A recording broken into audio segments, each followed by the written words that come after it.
And why are we scared of the digital world? Why are we scared of digital ID? What is it about that series of dots and codes that miraculously bind your data into one neat pile? Why does that bother us? From your passport to your driving license, your medical records to your tax code. Why do we resist such amazing feats of tech-based engineering? The geeks over there at Silicon Valley have been working on this caper for decades. I remember speaking about this on the radio about 20 years ago. I remember the many phone-ins we did on this. People coming on, experts saying, one day you won't have to fill out any forms or visit the DVLA to do stuff. You can just stick your fingerprint on a screen and everything will be there for you. Convenience, the likes of which the human race has never experienced. Now, at the time, this is like 2 decades ago, the most common response from people was bring it on. That's aside from like David Icke and Alex Jones, this sounded like the tonic to make life easier. There was no downside unless you were like my mum, who thought a log-on was something you put on a fire in winter. When did we become so afraid of the digital world? How did we become a pack of supercharged Luddites, kind of rowing backwards on technology?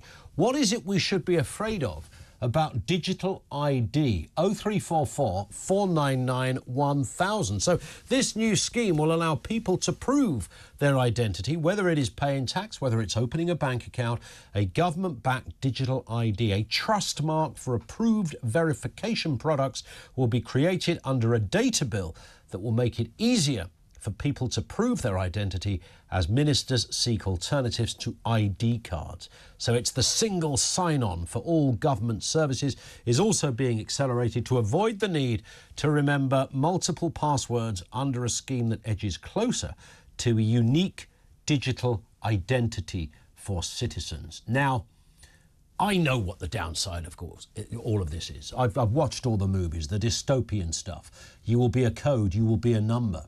Everything from The Prisoner through to the myriad Netflix shows that are out there, either remakes or, you know, the 1984, the Orwellian stuff, the Clockwork Orange, the Handmaid's Tale, the list goes. I mean, it's so many of those kind of films that feed into this. But of course, now some of it is a bit real. But does that mean it's sinister?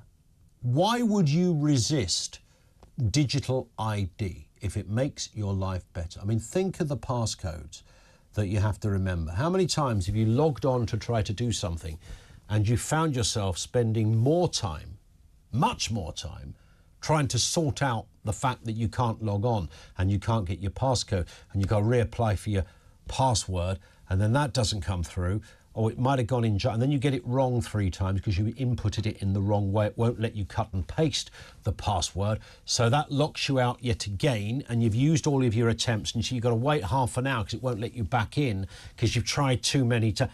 And you go through all of this faff. Well, all you got to do is smile at a camera, and bingo, you'll be in. That's digital ID. What's not to like?